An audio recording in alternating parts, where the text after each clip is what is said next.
Muy bien. Vamos a hablar ahora de lo que son los muros de retención. Un muro de retención es una estructura construida con el propósito de contener, retener o proporcionar aislamiento lateral para el suelo o para otro material suelto.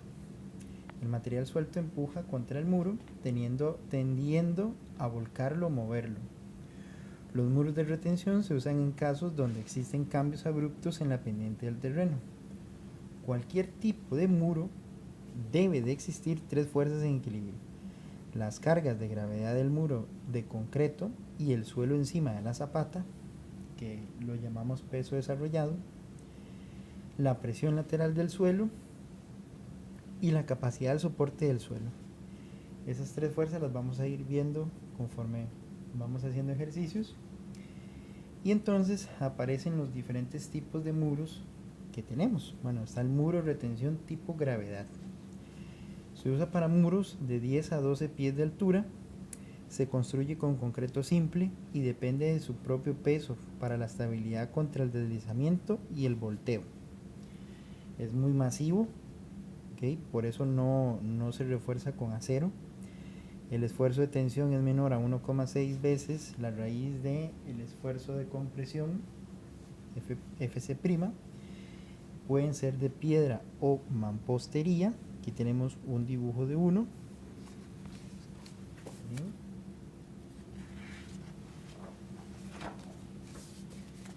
Luego tenemos el muro de retención tipo semi-gravedad. Estos están situados entre los tipos de gravedad y el de voladizo. Dependen de su propio peso más el peso de algo de suelo detrás de la pared para proporcionar estabilidad. Usan el mismo promedio de altura que el de la gravedad y usualmente tiene algún refuerzo ligero. Entonces, aquí está el dibujo, vean la diferencia, ¿verdad? Con respecto al de gravedad. El muro de retención tipo voladizo, que es este de acá abajo, se usa para alturas de 10 a 25 pies. El muro vertical se llama vástago. A la parte exterior de la zapata que oprime al suelo más intensamente se le llama punta o dedo. Y a la parte que tiende a ser levantada se le llama talón. Punta, talón. El concreto y sus refuerzos se disponen de tal manera que parte del material detrás de la pared se usa junto con el peso del concreto para producir el momento resistente o momento corrector.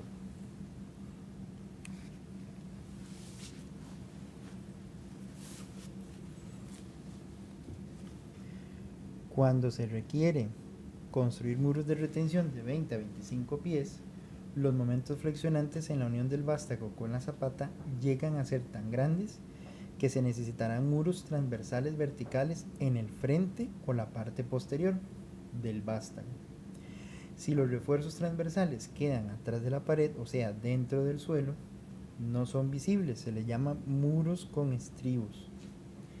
Si los refuerzos transversales quedan visibles en el lado de la punta, se llaman muros con contrafuertes. Entonces tenemos los contrafuertes y tenemos los estribos. Vea que de este lado tenemos la tierra, mientras que aquí tenemos lo que es los que quedan ocultos son los muros con estribos, ¿verdad? Okay.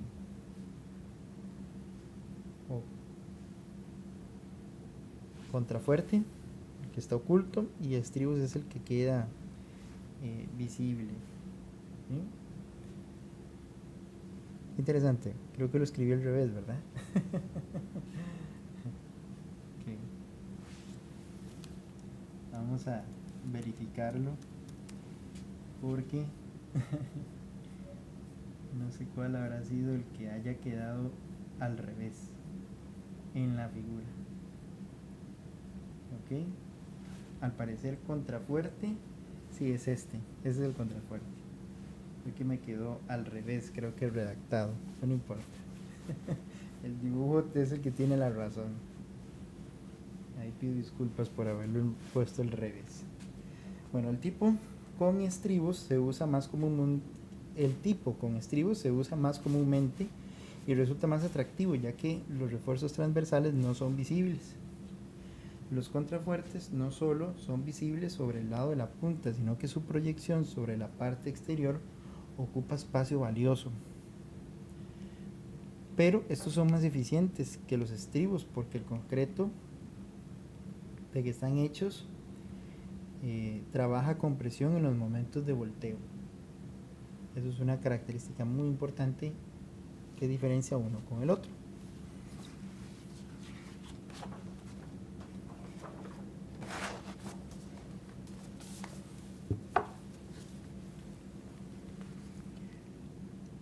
Hay otras variantes de muros de retención. Cuando un muro se coloca en un lindero o próximo a un edificio existente, se utiliza un muro sin punta, como lo muestra en la figura, o sin talón. Otro tipo de muro sería el que se encuentra en los estribos de un puente. Los estribos pueden tener aleros en los lados para retener el suelo en la zona de acceso al puente. El drenaje. Bueno, resulta que eso es un aspecto importante y su utilidad es la prevención de la acumulación de agua detrás de las paredes. Si se permite que el agua se deposite ahí, el resultado puede ser que tenga grandes presiones de líquido contra el muro. E inclusive en climas fríos el agua se congela y el hielo haga más presión sobre el muro. El mejor relleno para un muro de retención es un suelo sin cohesión y bien drenado.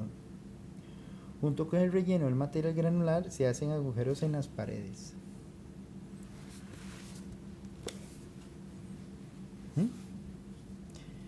Resulta que esos agujeros en las paredes o lloraderos de 4 pulgadas o más de diámetro y aproximadamente de 5 a 10 pies de centro a centro, horizontal y vertical.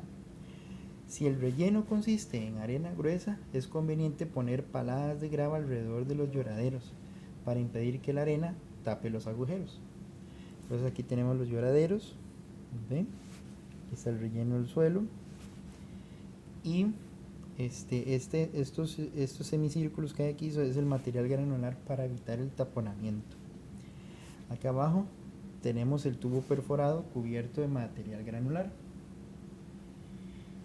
Lo malo de los lloraderos es que el agua que sale por ellos tiende a tener un mal aspecto y puede causar ablandamiento del suelo en las zonas de mayor presión bajo la punta de la zapata.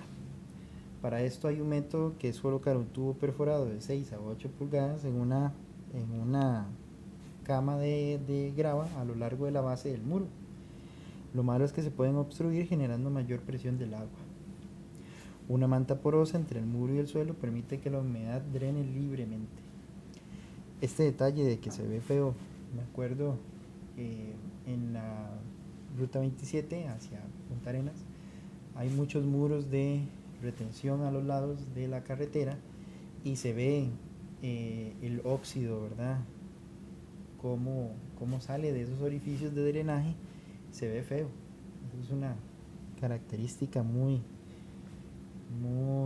llamativa, ¿verdad? De ese tipo de drenajes, pero que son sumamente útiles para lo que es drenar el agua, ¿verdad?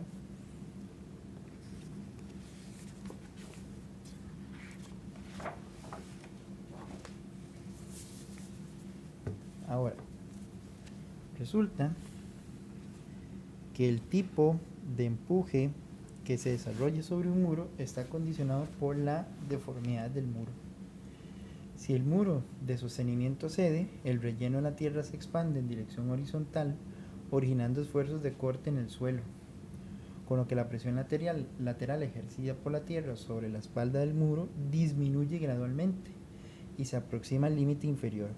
A eso se le llama empuje activo de tierra. Aquí está. Si se retira el muro lo suficiente y pierde contacto con el talud, el empuje sobre él es nulo y todos los esfuerzos de corte las toma el suelo.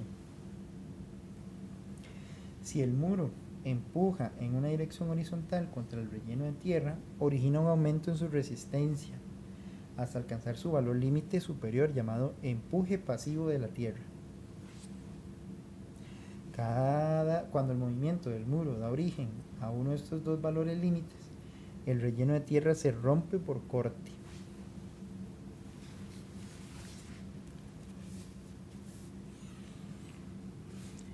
Si el muro de contención es tan rígido que no permite el desplazamiento en ninguna dirección, las partículas del suelo no podrían desplazarse, confinadas por lo que las rodea, sometidos todos ellas a un mismo régimen de compresión. A este estado se le llama empuje y reposo de la tierra. ¿Qué es este que está acá? Interesante, es un equilibrio.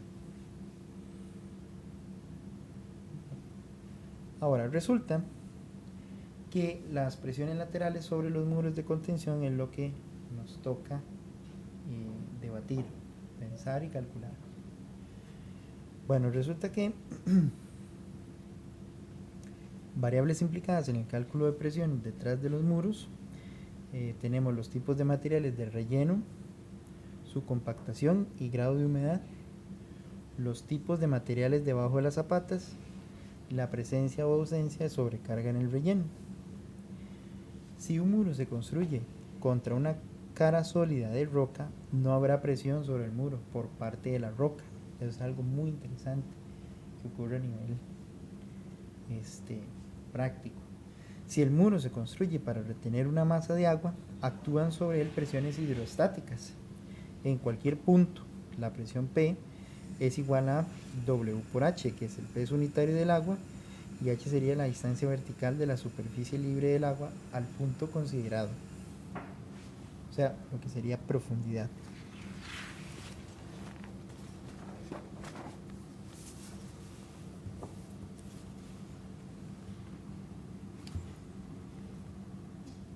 Si el muro se construye para retener un suelo, el comportamiento será intermedio entre roca y suelo y agua.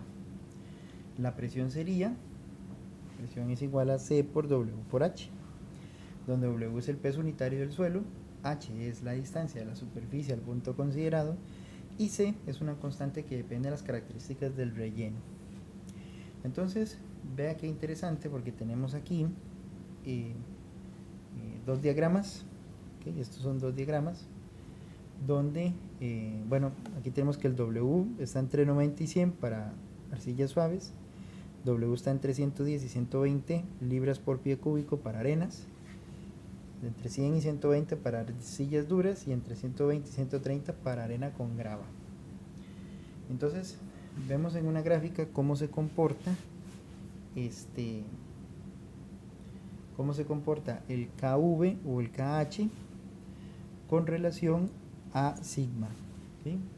Y vemos diferentes gráficas cómo es que se comportan dependiendo del tipo de suelo que se encuentre dentro de ellas, ¿verdad?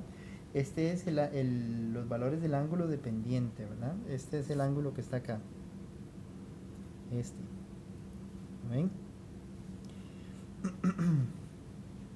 Y tenemos que la presión horizontal y tenemos presión vertical, KH y KV, en libras sobre pie cuadrado entre pie. ¿Ven? Y vemos cómo lo que es la K vertical se comporta muy parecido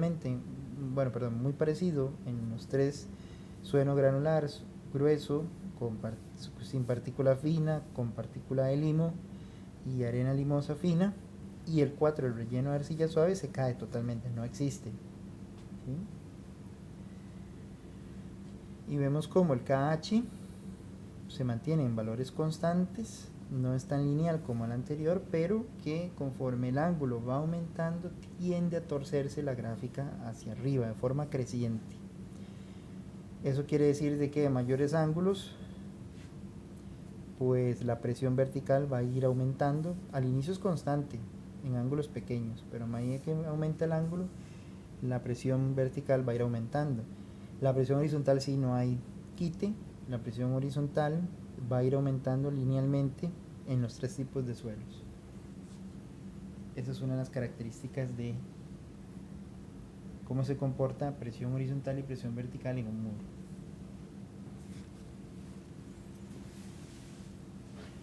Ahora,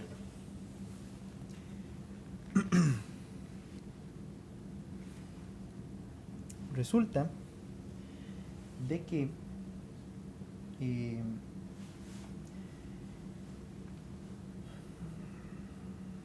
tenemos ahora, bueno, si es un muro de contención que soporta un relleno suave inclinado, es acá, ¿verdad? El dibujo que tenemos ahí.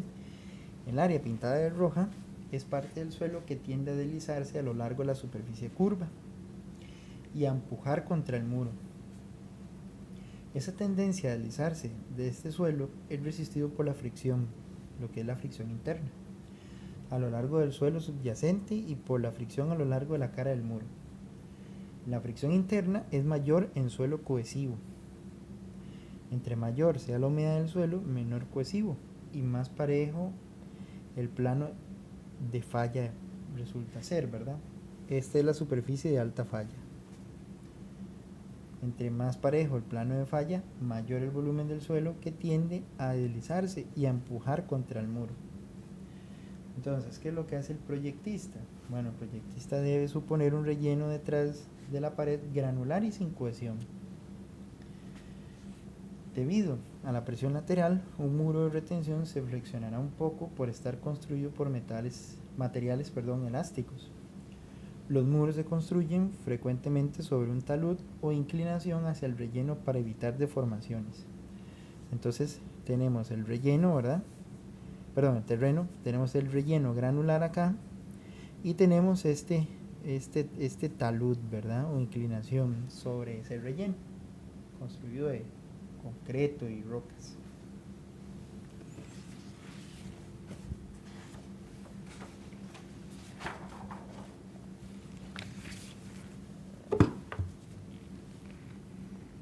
Ahora,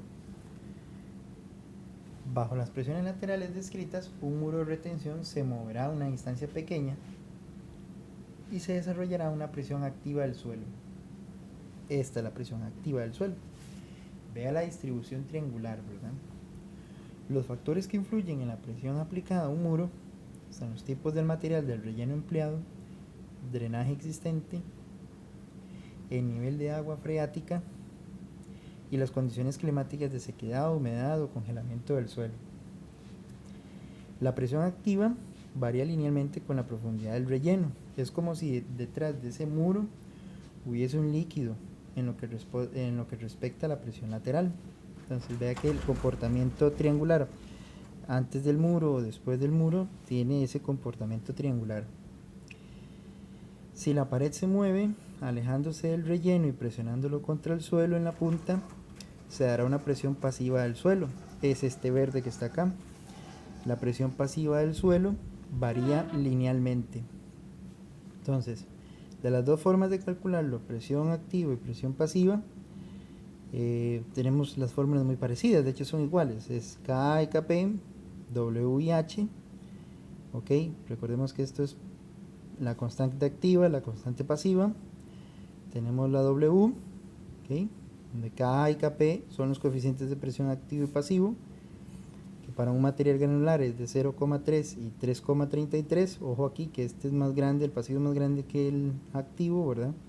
Y H son las profundidades que van a tener los suelos con respecto a la zapata, ¿verdad?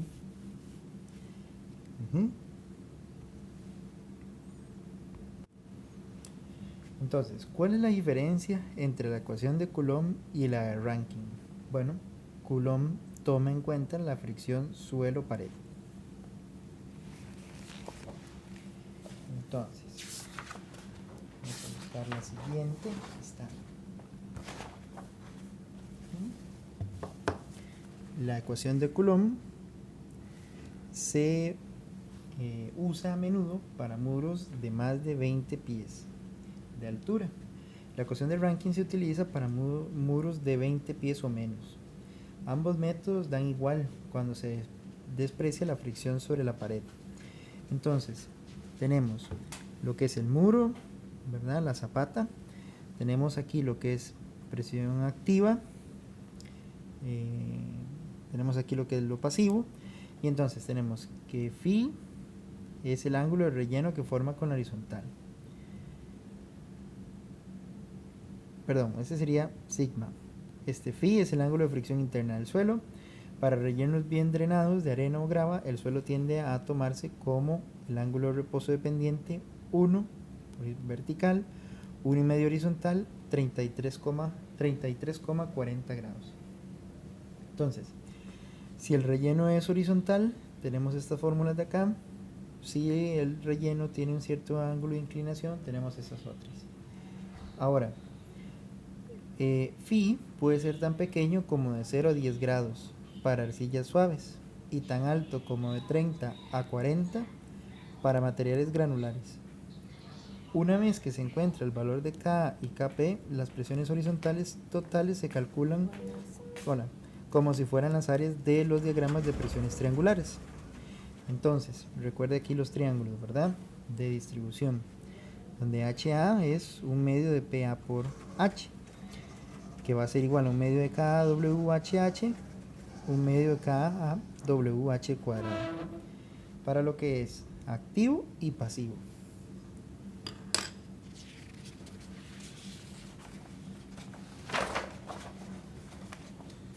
Ahora, presión de suelo sobre zapata. Bueno, debido a que las fuerzas laterales, la fuerza resultante R de las fuerzas horizontal y vertical, interseca el suelo bajo la zapata, como si fuera una carga excéntrica, causando una mayor presión en la punta. La presión debe ser menor a QA permisible del suelo. Es conveniente que la fuerza resultante se sitúe dentro del tercio medio de la base de la zapata, dentro de su núcleo central, donde se está calculando. La presión del suelo dentro de la zapata, Q, es igual a esta fórmula que está acá, donde RV es la componente vertical, la excentricidad de la carga medida, A es el área de la franja del suelo, y I es el momento de inercia respecto al centroide. ¿Sí? Entonces, teniendo en cuenta la fórmula. Solo funciona si RV está en el núcleo. Es muy importante. ¿Sí? La expresión se puede reducir donde L es el ancho de la zapata. ¿Cómo se puede reducir esta fórmula a esto? Recuerden, si la fuerza resultante está situada fuera del tercio central de la zapata, estas fórmulas no son válidas. Muros de retención de semigravedad son los que se diseñan para resistir presiones del suelo por medio de su propio peso, más parcialmente el del suelo desarrollado. Si la presión resultante del suelo y el peso del muro se sitúan a un tercio de la base del muro, los esfuerzos de tensión del muro se desprecian. Y entonces le va a dar un factor de seguridad de 1,5 rellenos sin cohesión y 2 para rellenos cohesivos. Entonces, tenemos un primer ejemplo donde use la ecuación de Rankine para calcular la fuerza que actúa total y el momento de volteo para el muro mostrado, donde tenemos que Phi es 30 grados para lo que es la fricción y el peso del suelo son 100 libras por pie cúbico. Y tenemos las dimensiones A, B, C, D, E y H. Bueno, empezamos con el coeficiente de presión activo del suelo, con Phi, la fricción interna del suelo. Segundo paso, calculamos el coeficiente de presión pasivo del suelo. 3, la presión activa. Y 4, el momento de volteo. Importante es apuntar las fórmulas, ¿verdad? De momento de volteo, coeficiente de presión activo y pasivo, cálculo de presión activo, utilizando el método de Rankine.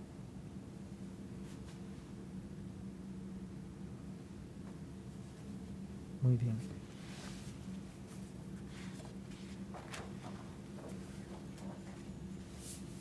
Tenemos un ejemplo un poco más elaborado, tal vez con algún otro detalle.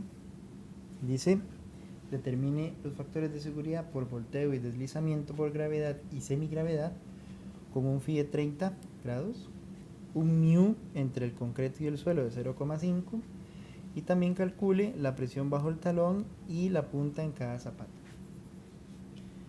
El suelo pesa 100 libras por pie cúbico y el concreto 145. Halla las presiones laterales usando la ecuación de Rankine. Bueno, entonces son 5 pasos. Calculamos el coeficiente activo, calculamos el coeficiente pasivo, presión activa, nada más de sustituir, momento de volteo, y ojo aquí, es donde empezamos a calcular los momentos respecto al talón, ¿okay? Y para eso yo agarro todo lo que es el muro y lo divido en tres zonas. Entonces tenemos la zona rectangular naranja, la zona rectangular verde y el triángulo rojo.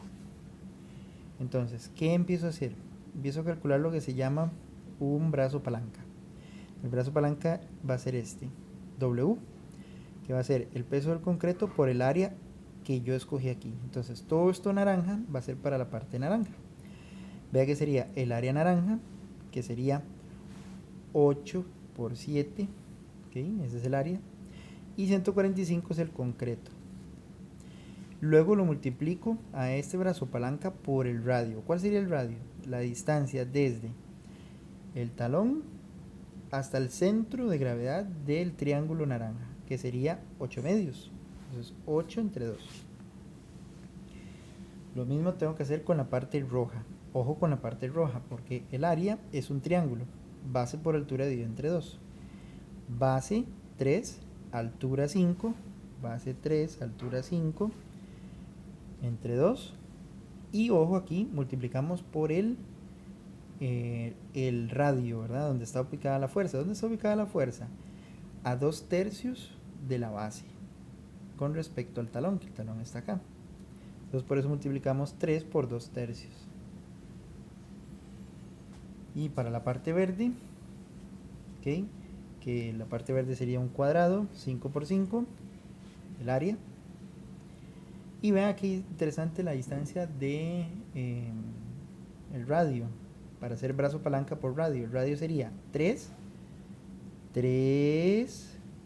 más 5 medios para ubicar el centro de este cuadrado verde.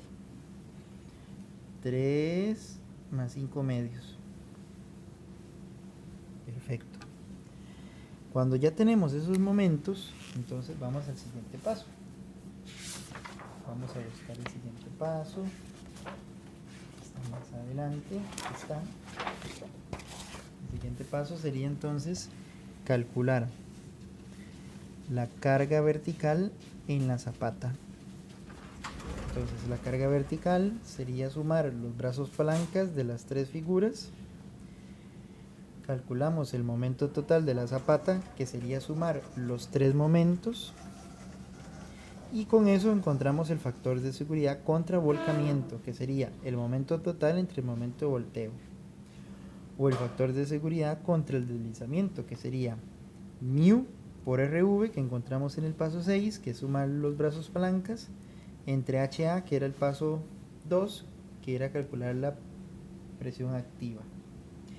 Y bueno, el factor de seguridad contra volcamiento da mayor que 2 y el de deslizamiento da mayor que 1,5. Entonces, estamos muy bien. Paso 10, calculamos la distancia a partir del dedo o la punta, que sería esto, momento menos momento de volteo entre la carga vertical, y estamos muy bien porque nos da mayor que 2,67 nuestra distancia de 3,51. Calculamos el área, ¿okay? Que sería 1 por 8, ¿okay? Y nuestro momento de inercia, que sería base por altura elevado al cubo dividido entre 12. Para lo que es calcular la presión del suelo en el dedo o la punta, con la fórmula que ya hemos encontrado anteriormente, tenemos excentricidad, tenemos el valor C, que sería 4, y la inercia, que hemos encontrado aquí anteriormente. Vea que la excentricidad es 4 menos 3,51, la distancia que encontramos aquí. 4 sería el centro, ¿verdad? Y vean que entonces la presión del suelo en el talón sería de menos 2193. Ahora la presión en el talón, perdón, esto era en el dedo. Aquí tenemos una palabra, significa dedo, mientras que en el talón daría esto, con los mismos datos que tenemos acá, pero con un más. Así estaremos calculando la presión del suelo en la punta y en el talón de la zapata.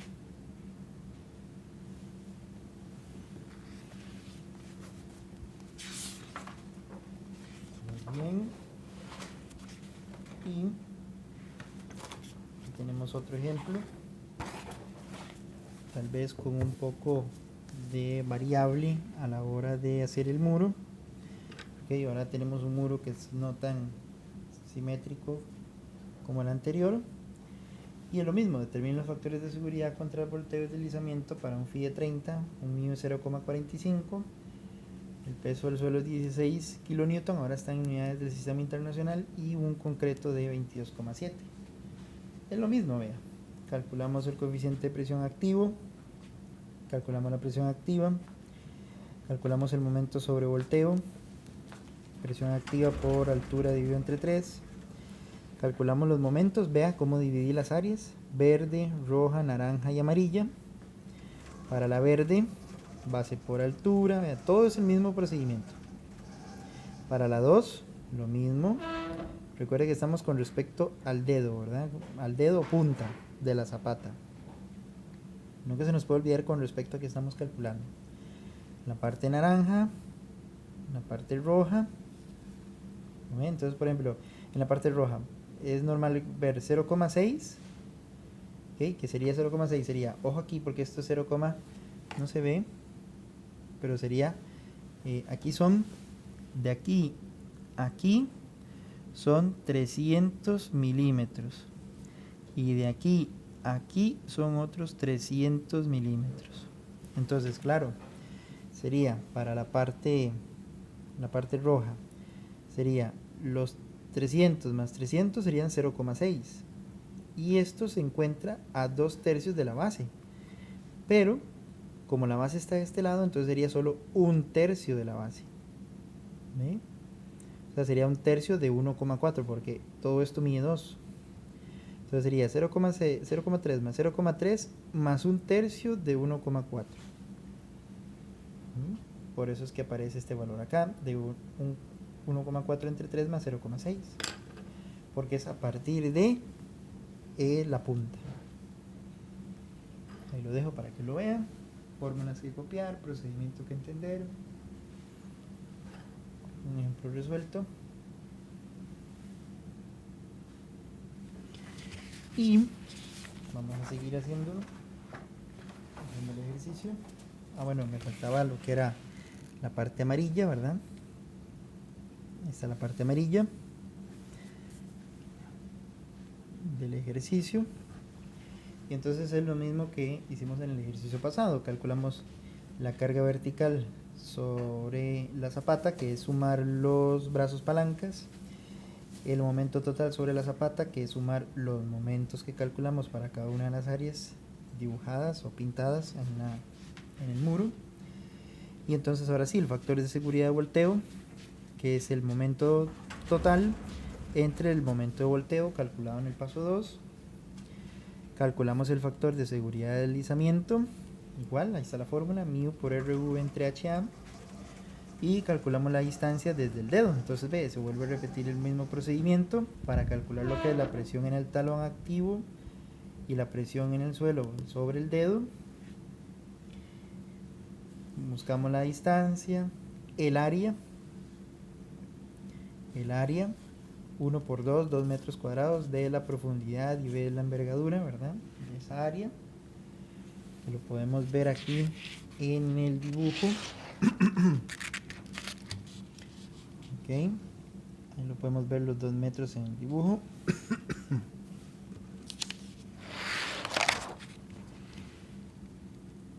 Y la inercia.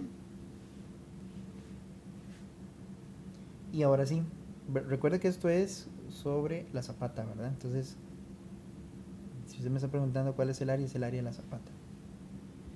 La inercia de la zapata, base 2 por altura 1, ¿verdad? Ok. Le vuelvo la figura para que lo pueda ver.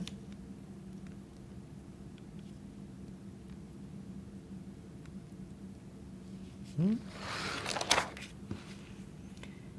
Y entonces, pues bueno, utilizamos la misma fórmula de presión en el dedo o en la punta. Yo llamo dedo y talón, es la traducción directa del inglés. Toe and heel. Y listo, unas Q menos, otras Q más, con la respectiva excentricidad que ya calculamos en el ejercicio anterior, con su centro respectivo, que sería 2 entre 2, y la fuerza vertical. Un ejercicio interesante, que ahí les dejo para que amarren un poco el concepto de los muros de contención.